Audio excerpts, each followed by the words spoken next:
Hey everybody! Welcome to another episode of Trinity and the Sea. We've got the river reviews. We've got beautiful Shaw Creek. It's a beautiful sunshiny day. Creek critique, you called it. That's exactly right. So Crushing it at the creek.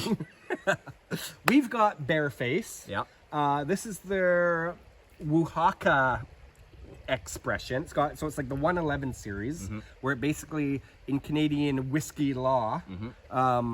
Imagine there must be whiskey lawyers. A out lawyer, there. sure. Yeah. Oh, But sure. anyways, you're allowed to add 1/11th of a different spirit. I'm sure the Scotch Malt Whiskey Society has a lawyer, or for sure. the Scotch Malt Whiskey Association. Yeah. Right? Oh yeah. I'm sure they do because they're suing Macaloni's. So. Yeah. Sure. Anyway. Anyway, you can have any spirit that you want as another portion of the whiskey. And what they've done here is they've used mezcal style tequila or whatever they want to From call Wuhaka. it. They call it agave spirit on here, I think. Yeah, Wuhaka agave spirit, 10 parts Bearface, cut with 1 part agave spirit. Batch number 1, Yeah. by the way. So I think there is and will only be one batch ever made of the Wuhaka version of the 111. Yes. That's my understanding. And then the guy behind Bearface, which is Andreas Fostinelli, he's a bit of a whiskey genius, and he's masterminding another 111 expression that'll be 1/11th something else. Yeah, it'll so be we're like, not 100% sure, Yeah. but we're looking forward to hopefully getting a pre-release review for you Yeah. guys eventually. But this one will be on the shelf for maybe another 6-7 months, and then it's This is the kind of bottle where gone. you, if you like it, or if you're a collector type person, you should probably get one of these into your collection. yes, absolutely. I feel sometimes we might as well just pour. So you're doing a little private tasting for a friend of yours coming up, and you have given a sample. This is one of the bottles that you're going to be sampling. This with will that be person, one of and- the samples because I think it's just, you know, for people who do not know whiskey, it's kind of cool to show them something that's like Super has unique, an yeah. agave spirit in it, or like a peated whiskey, or a, Yeah. you know, all the spectrum. the fringe whiskeys. yeah, exactly. And we're also going to be sharing with Dram Club and Summer Masterclass this month. Which So we'll have some bottle giveaways also, which is very exciting. we got a lot of bottle giveaways this Yes, month. we So do. it's a generous month. Cool. So let's get into the 111. Okay, here, on the nose. Oh, Wow. you can smell the like smoky tequila-ish essence. You can. on it. It's kind of an interesting one because we've done the elementally aged Bearface, Yep. and now this one, and this still has that like really kind of creamy cream soda-y like sweetness to it without it being overbearingly sweet, but those spices and everything that makes Bearface what it is. But yeah, that kind of smoky, The subtle, smoky. weirdly like lime infused salty paprika kind of like Yeah, like what nose. do you even call that flavor of like mezcal? You know, like Yeah, it's mezcal like- usually is smoky. That's It kind is, of like the it's- one dominant feature I notice in it. Yeah, and this one's kind of like, it's got a zing to it. It's almost Well- like a green, really green vegetable kind of thing. It's like a fruity, earthy. It's actually quite earthy normally, yeah, right? Yeah. Like even minerally, but like in this case, it maintains Bearface's birthday candle kind of waxy corn sweetness as well. So Yeah. it's like this is a real Frankenstein. Let's see here. Does it say an age on this one?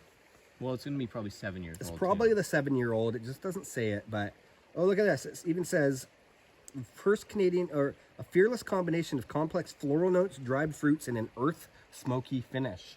We like kinda we just said said some of that. that, yeah. So that's kind of cool. Let's so get to the at flavor least maybe. at least the tasting notes that are on the bottle are accurate. Yeah.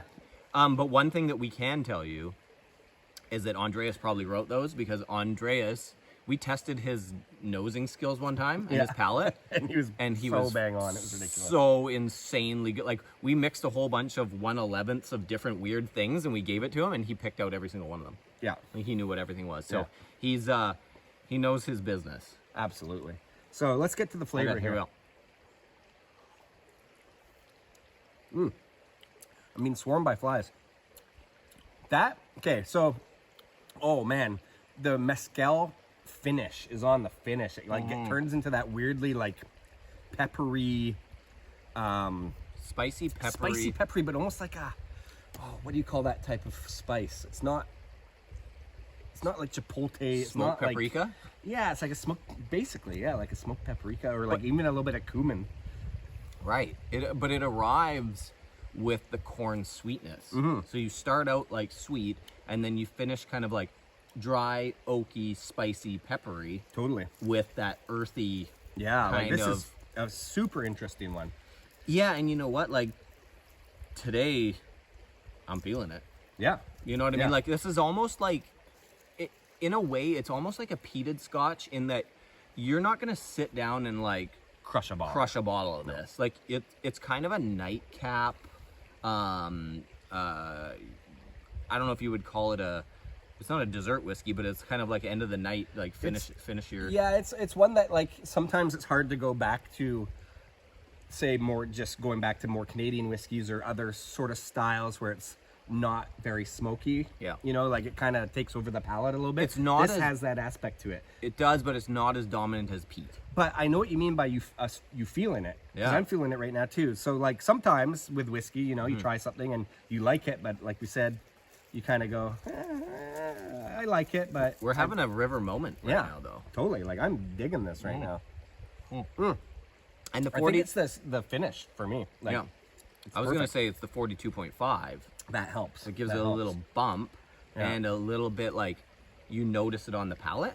Yeah. You know, like gives you a little palate tingle. So I think the finish on this one is really interesting. Like it's so salty and weird and different. And that I being like said, again, it's probably, you know, people don't like other people squirreling away bottles, but I think you should here. you should grab one of these at least. Grab two because they're not crazy expensive. One to drink and one to save for that special occasion down the road. Once it's been discontinued for like 5-10 years, and then you're like, go back and like, I have a and Bearface wow 111. people with it. Yeah, you know what I exactly. mean, like that wow factor. It's And like, I think it's just one for as a drinker, it's cool to have on hand for people who are whiskey people and have a bunch in their collection. It's something you can go, hey, check this out. This is totally different have than you had anything that? else. Yeah. You know, So, which is what is exciting about Bearface. They're doing things differently. They think outside of the box, and you got to respect that in the whiskey world. And again, I think it's fun to have some of those fringe whiskeys that are like on the edge. Click like, subscribe, leave a comment, tell a friend, follow us on Instagram, follow us on TikTok, and Check out our Patreon. Yeah. Where we have a lot of Join our for Dram as Club. little as $1 a month. You can be entered in to draws every single month. yeah, you could win a bottle of this. We're giving a bottle of this away. Yeah. So So, all right. there we go. Cheersies. Cheers.